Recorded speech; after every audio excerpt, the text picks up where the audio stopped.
ఆచి చికెన్ మసాలా.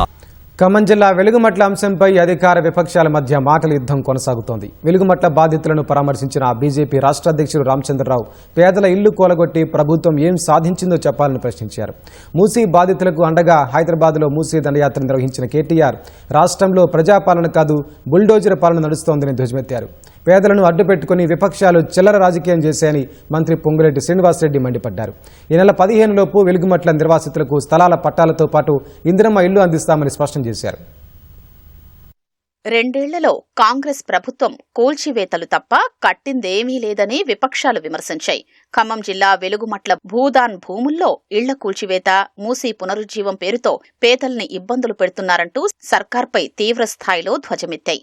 వెలుగుమట్లలోని భూదాన్ భూముల్ని పరిశీలించిన బీజేపీ రాష్ట్ర అధ్యక్షుడు రామచంద్రరావు భూ నిర్వాసితుల సమస్యల్ని అడిగి తెలుసుకున్నారు. వెలుగుమట్ల సమీపంలోనే కొత్త కలెక్టరేట్ రావడం, రియల్ ఎస్టేట్ వ్యాపారం పెరిగినందునే పేదల్ని అక్కడి నుంచి పంపించారని మండిపడ్డారు.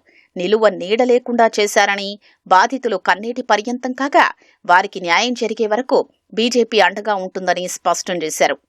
అధికారం ఉన్న పార్టీ కూడా 2023లో ఇక్కడ ఉన్నటువంటి ప్రజల్ని నిర్వాసనం చేయాల్సిన ప్రయత్నం చేశారు. వాళ్ళు తప్పు చేశారు, వీళ్ళు తప్పు చేశారు. చివరికి ఎవరా అన్యాయం అయిందంటే పేద ప్రజలు. ఇది మానవత్వంతో సంబంధం ఉన్నది. కోర్టు ఆర్డర్ అంటే నమ్మకాలు లేవు. కాబట్టి నేను ప్రభుత్వాన్ని కోరుతా ఉన్నాను, ఇక్కడే వాళ్ళకి ఇల్లు కట్టండి, 100 గజాలు వాళ్ళకి ఇవ్వండి, పెద్దవాళ్ళే విల్లాస్ లో ఉండాలి అనేది ఆలోచన మీ ప్రభుత్వాన్ని. అందుకే ఈ పేదవాళ్ళని ఇక్కడి నుంచి మీరు వెళ్ళగొట్టే ప్రయత్నం చేస్తున్నారు. మీరు మీ మంత్రులు గడ్డపార్లు పారలు పట్టుకుని పేదవాళ్ళ ఇల్లు కూడా కొట్టకండి. ఏదైనా మంచి పని చేయండి, అభివృద్ధి కార్యక్రమాలు చేయండి, ప్రజలు హర్షిస్తారు. మీ మంత్రులు దీని వెనక ఉండండి, మీ మంత్రులు బర్తరఫ్ చేయండి. లేక మీదే తప్పు ఉందంటే ప్రజలు రేపు మిమ్మల్ని బర్తరఫ్ చేస్తారు. ఇక్కడి నుంచి హైదరాబాద్ లో సీఎం రేవంత్ రెడ్డి ఒక్క ఇళ్లు కట్టినట్లు నిరూపించినా తాను రాజకీయ సన్యాసం తీసుకుంటానని బీఆర్ఎస్ కార్యనిర్వాహక అధ్యక్షుడు కేటీఆర్ సవాల్ విసిరారు. మూసీ బాధితులకు అండగా హైదరాబాద్ కేకే నగర్ ఫేజ్ 2 నుంచి మధు పార్క్ రిడ్జ్ వరకు మూసీ దండయాత్ర నిర్వహించారు. రాష్ట్రంలో ప్రజా పాలన కాదు బుల్డోజర్ పాలన నడుస్తోందని కేటీఆర్ ఆరోపించారు. ఉత్తరప్రదేశ్లో బుల్డోజర్ రాజ్యం నడుస్తోందని విమర్శించే రాహుల్ గాంధీ రాష్ట్రంలో ఇల్లు కూలుస్తుంటే ఎందుకు స్పందించట్లేదని ప్రశ్నించారు. ముఖ్యమంత్రి రేవంత్ రెడ్డికి 2 ఇళ్లు, ఉప ముఖ్యమంత్రికి 3 ఇళ్లు ఉండొచ్చుగాని పేదవాడికి ఓ నీడ ఉంటే కంటగింపెందుకని మండిపడ్డారు. ఖమ్మంలో ఒక కాలనీ వెలుగుమట్ల అని colony, 1 colony of about 1000 people, 1000 houses. Each house almost 7 to 12 lakhs పెట్టి వాళ్ళు కట్టుకున్నారు. They had built it with their own hard earned money. Extremely poor people, hamalis, bus conductors, people like that, domestic maids, akkada kattukunnaru.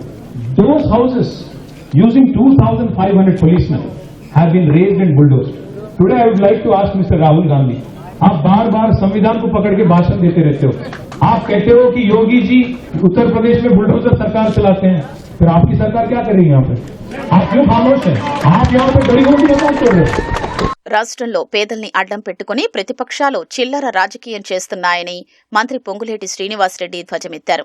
Khammam జిల్లా వెలుగుమట్ల భూ నిర్వాసితులకు ఈ నెల 15 లోపు జాగాలకు పట్టాలతో పాటు ఇందిరమ్మ ఇళ్లు అందిస్తామని స్పష్టం చేశారు.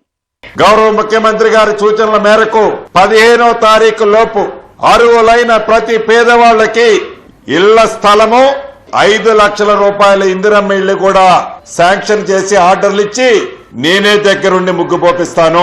ఏదో అట్లా కట్టి వదిలేయటం కాదు. అన్ని మౌలిక వసతులు, ఎలక్ట్రిసిటీ, తాగునీరు, స్కూల్ కూడా ఏర్పాటు చేపిస్తాను. బరాబర్ పట్టా ఇస్తాను, ఇళ్ల స్థలం ఈ ప్రభుత్వ పక్షాన ఇల్లు ఇస్తాం. 8 ఏళ్ల క్రితం నుంచి వెలుగుమట్ల భూముల్ని అడ్డం పెట్టుకుని కొందరు నాయకులు అక్రమాలకు తెరలేపారని మంత్రి పొంగులేటి శ్రీనివాసరెడ్డి ఆరోపించారు. నిరుపేదల నుంచి పీడించి అడ్డగోలుగా సంపాదించారని దుయ్యబట్టారు. నిందితుల నుంచి డబ్బు కక్కించి పేదల ఇళ్ల నిర్మాణానికి తోడ్పాటు అందిస్తామని స్పష్టం చేశారు. 8 సంవత్సరాల క్రితం మొట్టమొదటి ప్లాట్లు ఇచ్చిన వాళ్ళు 30,000 రూపాయలతో మొదలెట్టారు. ఇప్పుడు అడగొట్టడానికి కొన్ని గంటల ముందు కూడా 4 నుంచి 5 లక్షల రూపాయలు కలెక్షన్ చేశారు. కొంతమంది దగ్గర అయితే 7-8 లక్షల రూపాయలు కూడా కలెక్ట్ చేశారు. వాళ్ళు ఏదైతే డబ్బు ఇచ్చామని చెప్తున్నారో ప్రతి రూపాయిని తిరిగి కలెక్ట్ చేపించి నేనిచ్చే ఇందిరమ్మ ఇంటికి కలెక్షన్ కి అదనంగా దాన్ని కూడా ఆ పేదవాళ్ల ఇల్లు కట్టుకుంటారు. ప్రతిపక్షంగా మీరు చెప్పాలనుకున్నది చెప్పండి. యథార్థంగా అక్కడ జరిగిన సంఘటన ఏదైనా మీరు మీడియా ముందు మాట్లాడారా? ఆ భూమిట ఈ ఉన్న మంత్రిలో ఒక మంత్రి ఎక్కడో దేశంలో జరిగే ఎన్నికల కోసం 100 కోట్ల కోసం ఆ భూమి కట్టుకుంటాడట. ఇంకో మంత్రి 35 కోట్ల కోసం ఆ భూమిని ఇంకోటికి ఇస్తాడట.